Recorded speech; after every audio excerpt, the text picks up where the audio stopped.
Hey guys, it's Nicole, and I wanted to take a moment to talk with you about sunscreen and talk about two ingredients that I often recommend for people to avoid when you are purchasing sunscreens for your family. So, octobenzone and octinoxate are synthetic added ingredients. What happens is manufacturers, in an effort to make sunscreens that rub in really easily, they pulverize the minerals that are in the sunscreens so that they become nanoparticle. And that means that they can be absorbed into the skin really quickly. And the problem with that is it also crosses over cell barriers and gets absorbed into our organs. They've done studies that show that the harmful ingredients can be found in urine, your bloodstream, and also breast milk, which is a bummer. So we want to stay away from those. Your best bet is to look at mineral sunscreens. So you want something that is zinc oxide, titanium dioxide based. Non-nanoparticle is certainly the way to go. When you're talking SPFs, SPF 30 is really all that you need.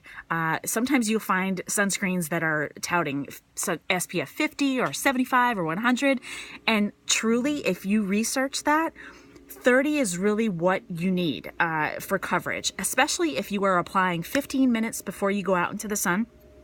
And then you're regularly applying every 2 hours or so, especially if you're going in and out of the water in the pool or the ocean, because you want protection against the UVA and the UVB rays. That's the bottom line. And when we talk about octobenzone and octinoxate, there is the potential when you go out in the sun that you actually activate ingredients that cause issue when exposed to the sun. Hello. Isn't that the reason we're putting sunscreen on, to go out in the sun? So why would you put something harmful in there that is actually activated to become harmful when exposed to the sun? Think about that for a minute. Yeah.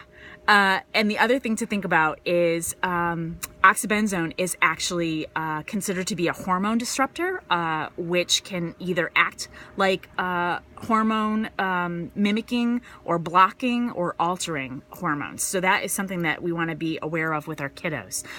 So the other thing to think about is I avoid spray-on sunscreens at all costs. And I have been there when the kids are like, "Mom, hurry up, put the sunscreen on. I just got to get in the pool."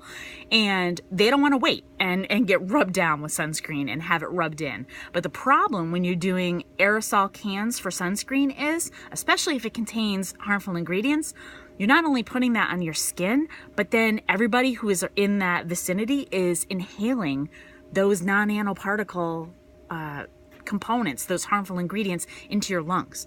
So you're kind of doubling down on some harmful ingredients, which is not a good idea.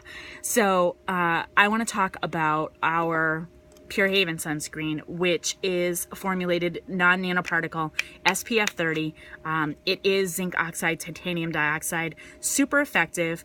I am the pale girl that needs to put sunscreen on for sure, or I will end up looking like a Maine lobster. But I will show you. I'm just rubbing this in.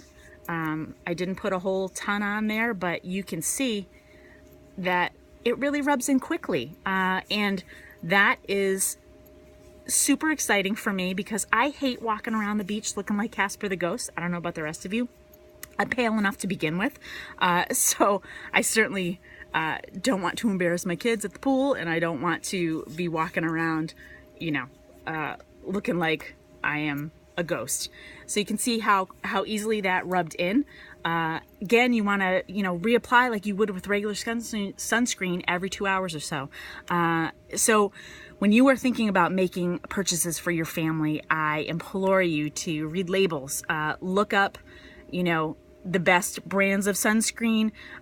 Pure Haven for certain is at the top of the list. If you are interested in more information about pricing and availability, I would be happy to help you with that. And it's really important, guys, make sure that you are doing an annual screening, especially if you spend a lot of time outside, gardening, boating, activities that just take you out in the sun. It's always good to do an annual skin cancer screen.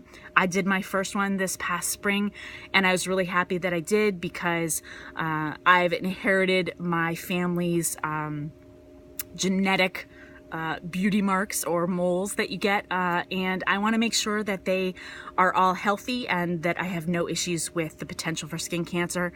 And certainly if there is something, you can detect it that way. You can contact your local dermatologist and get in for an appointment. And I wish you all the best for the remaining sunny days that we have. Get outside, enjoy them, because winter is coming.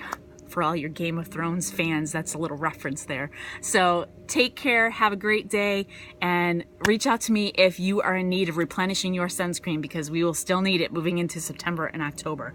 Doing one of these, so we have an extended summer.